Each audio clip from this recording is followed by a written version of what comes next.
সরকারি হাসপাতালে রোগীর বেডে শুয়ে কুকুর, অবাক করা ছবি ধরা পড়ল রাজগঞ্জের গ্রামীণ হাসপাতালে। সামাজিক মাধ্যমে ভাইরাল হয়েছে ভিডিও। জানা গেল বৃহস্পতিবার রাতে রাজগঞ্জের এক যুবক তার অসুস্থ মাকে রাজগঞ্জ গ্রামীণ হাসপাতালে ভর্তি করান। সকাল সকাল হাসপাতালে এলে এই দৃশ্য তার চোখে পড়ে।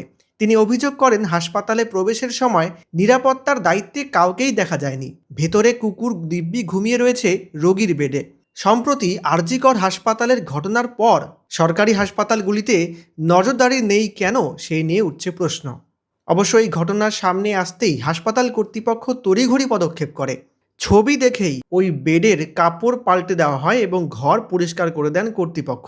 হাসপাতাল সূত্রে জানা যায়, এই ঘটনা ঘটেছে ভোর সকালে।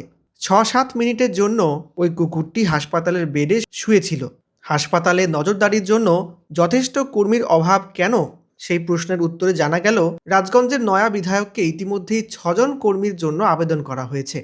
আরজিকর কাণ্ডে যেমন যেটা হয়েছিল, ৩ মানুষের বেডে কুকুর শুয়ে আছে। এই জিনিসগুলো লজ্জাজনক ঘটনা। একটাই কারণ, সেটা হচ্ছে যে স্বাস্থ্য প্রশাসনে যে কর্তা ব্যক্তিরা আছেন, একদম পশ্চিমবঙ্গ রাজ্য স্বাস্থ্য দপ্তরের স্বাস্থ্য আধিকারিক থেকে শুরু করে বিওমোস পর্যন্ত যে আধিকারিকরা আছেন, এরা তো সেই পূর্বতন সরকারের আমল থেকে, আর পূর্বতন সরকারের আমলে তো স্বাস্থ্য ব্যবস্থাটাকে ধ্বংস করে দিয়ে মানুষের মৌলিক অধিকার ক্ষুণ্ণ করে যে কাজটা করেছেন, সেইটারই ফল এখনও ভুগতে হচ্ছে।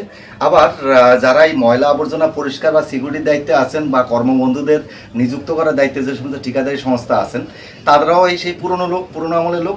এইটা যতদিন পর্যন্ত নতুন সরকার ক্ষমতায় এসছে এবং এই নতুন সরকারকে অপমান করার জন্য, অপদস্থ করার জন্য এই চক্রান্তটা বিগত সরকার আমলে যারা দায়িত্বে ছিল তাদের হাতে এখনও রয়ে গেছে। এদেরকে না সরালে, মানে ঠিক টেন্ডার পদ্ধতিটাকে নতুন করে শুরু না করলে এবং এই স্বাস্থ্য আধিকারিকদের বদলির মাধ্যমে এবং পানিশমেন্ট বদলি ব্যবস্থা না করলে এই চিত্র বারবার দেখতে পাবো। আমরা আরজিকর কাণ্ড দেখেছি, যেখানে একজন কর্মরত চিকিৎসক ধর্ষিতা হয়েছেন, খুন হয়েছেন।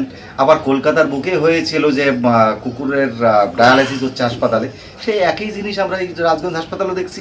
এইটা তো মানে কি বলেন তো, পরিধির বাইরে না, পরিধির মধ্যেই। কারণ যারা দায়িত্বে আছেন তারা এই পরিধিটাকে আষ্টে পৃষ্ঠে বেঁধে রেখেছেন।